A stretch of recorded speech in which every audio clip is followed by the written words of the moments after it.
Every time there's a mass shooting, the term gun control starts to come back to make headlines once again. As soon as someone commits an act of great evil, you have the same gallery of talking heads trying to convince you into making an emotional decision.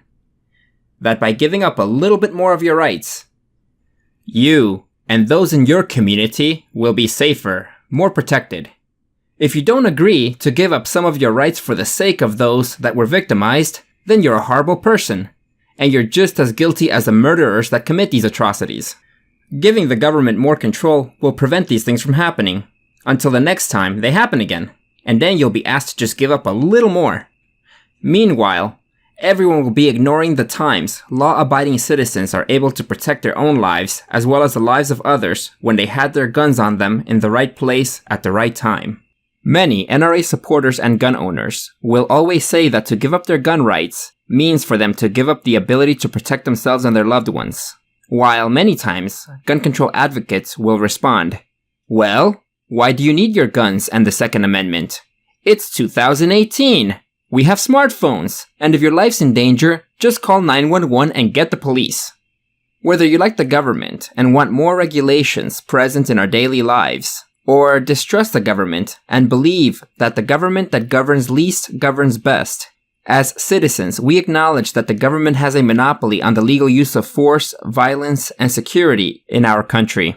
What many of us might not be aware of is that under the law, by way of Supreme Court ruling, the police are actually not responsible for saving or protecting your life or anybody else's life for that matter. This is based on the 2005 ruling in the case of Town of Castle Rock v. Gonzalez, in which the court ruled 7-2 that the town of Castle Rock and its police department could not be sued for failing to enforce a restraining order, which resulted in the murder of 3 girls aged 7, 9, and 10 by their father, whom they had the order of protection against.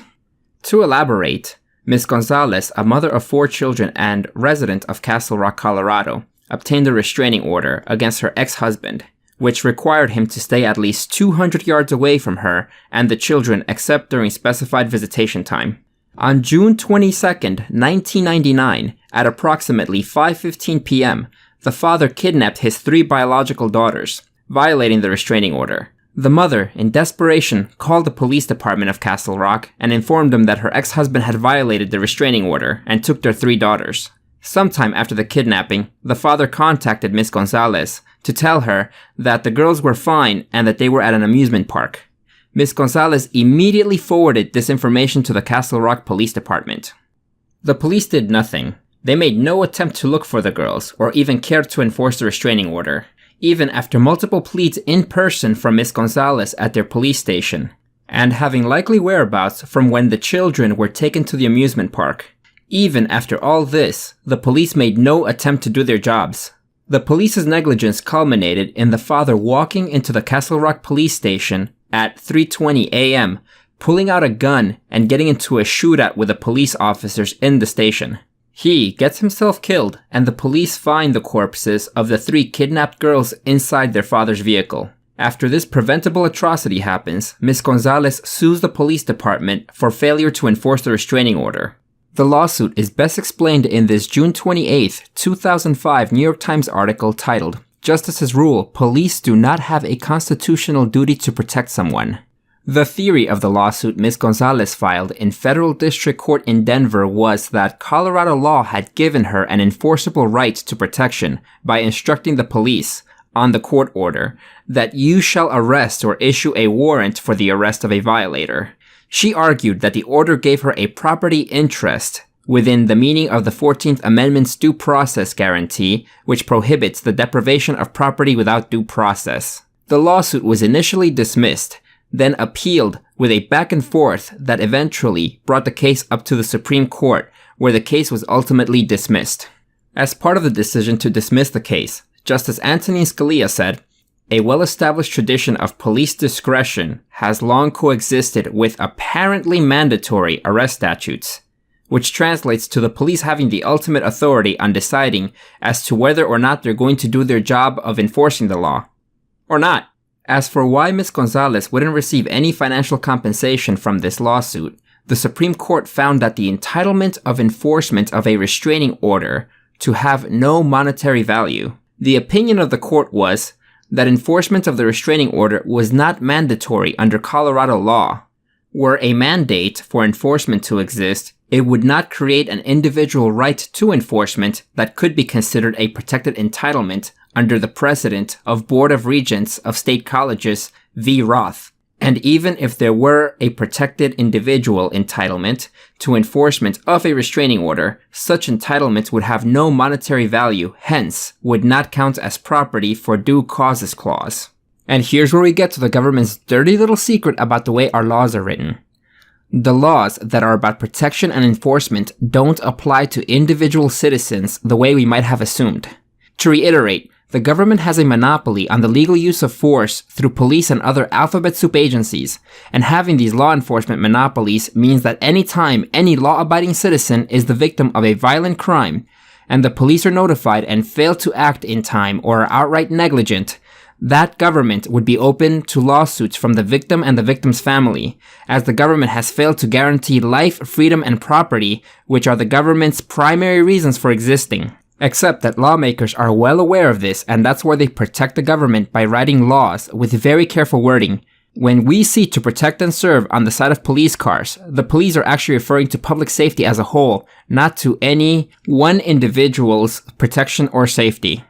This is particularly well documented in another case, this time in New York City, where a man was assaulted by a large knife-wielding maniac who had murdered 4 people within a 28-hour period. The attack occurred in a partially filled subway car in front of 2 police officers, who hid while the victim was being attacked. Thankfully, the victim was able to subdue the maniac, in which case the 2 chicken hawk officers jumped out of their hidey holes and made the arrest. The victim was stabbed multiple times, but thankfully he survived. After this incident, the victim sued the NYPD for negligence in failure to provide assistance to him as he was being attacked by the knife-wielding maniac. According to this New York Post article, NYPD lawyers' defense was that the police had no special duty to protect him or any individual in the train on that day. Under well-established law, the police are not liable for such incidents, said city lawyer David Santoro. That doesn't detract from the police department's public safety mission or the fact that New York is the safest city in America. And that well-established law the NYPD lawyer was talking about is the Castle Rock v. Gonzalez case that we had just talked about, because law enforcement is not responsible for any one individual's safety under the law. As you would expect, the judge sided with the NYPD lawyers in her ruling and dismissed the case. Judge Margaret Chan stated that while the plaintiff's account of the attack rang true and appeared highly credible, the judge agreed that the police had no special duty to protect the victim. This is why Second Amendment advocates refuse to give up the means to protect themselves, while the mainstream media mock them by claiming they are just ignorant hicks, and the government looks for ways to get bigger and erode more rights through new laws, all while ditching their basic constitutional responsibility to protect our rights. Now, this video could go on, citing different case law to continue proving the point, but that'll make this video much too long. So I'll jump to how this argument applies to the most recent mass shooting. The Parkland High School shooting is tragic, but it was also highly preventable if the government didn't suck at everything. First, the negligence from the FBI. If the FBI would have followed up on the 2 calls naming the specific shooter, then they might have been able to arrest the perpetrator for the threats he had made. Second, the incompetence from the sheriff's office. Had the sheriff's office followed up and had the foresight to investigate this individual after answering 39 calls, many of which were for violence, then the shooting might have been prevented. Lastly, the cowardice from the individual sheriff's deputies. Why would the deputies risk their lives to save the teenagers in the high school, right? They only volunteered to carry guns be above the law in order to enforce it, right? All this combined to create the perfect shitstorm of governmental failure at every level. The media's response was to blame the NRA. The politicians' response was to ban guns. The incompetent sheriff's response? My message to the community, to Broward County, is simple. Your elected officials, your commissioners, your state reps, your state senators, make sure these are people that aren't worrying about millage rates and saving money. This is a time to save lives. We need more law enforcement. We need more deputies. This isn't the time to worry about how many dollars might be saved if we don't have a deputy here or a police officer here. This is nationwide. We need more heroes, more first responders, not less first responders. Yeah, let me start out by saying that if we had this conversation 2 or 3, 4 years ago, I would say the primary group of people, the primary industry that's going to protect our children are law enforcement. Now I actually believe it's the lawmakers. Things have to change in Washington, D.C., Tallahassee, and state capitals to make these changes. The Broward Sheriff's Office, we received tips, numerous tips on this killer. Some we answered by phone, some were out of state, some we went out there. Our command staff are actually looking into some of these tips to make sure we did everything right. If we made a mistake, I'll act accordingly and deal with it. The person responsible is the agent or the detective or the person who received the tip and didn't exercise their due diligence and took it where they needed to be. All that being said, what I'm asking the lawmakers to give police all over this country is more power. And right, we're gonna let you erode our civil rights. If you enjoyed this content and found it of value, please subscribe and share it on social media.